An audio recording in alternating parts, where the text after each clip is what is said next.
নতুন খেলনা পাইছো মেলো একলা একলাই খেলবা তার বার্থডে আর মাছের সে বানিয়ে দিছে আর মনে পছন্দ হয়ে গেছে এটা বার্থডে গিফট মাছের সে বানিয়ে দিছে ও মাছ খাচ্ছে না ওরে বাবা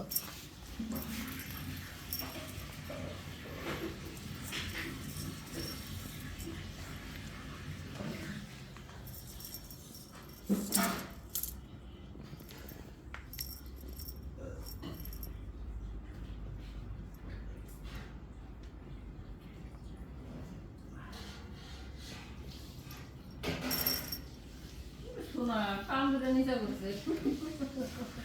মাছ নয় না আর কিসের জন্য নড়িস না মাছ তোকে কামড়াই খাবো ধামি ঠোঁটে কামড় দেয় দেখো মুরগি বাচ্চাটা ঠোঁটে কামড় দেয় মাছের ঠোঁটে ঠোঁটে কামড় দেয় মেলো শোনা বলে শোনা সব জাতির জিনিস খেলতে দিয়ে না নরম জাতির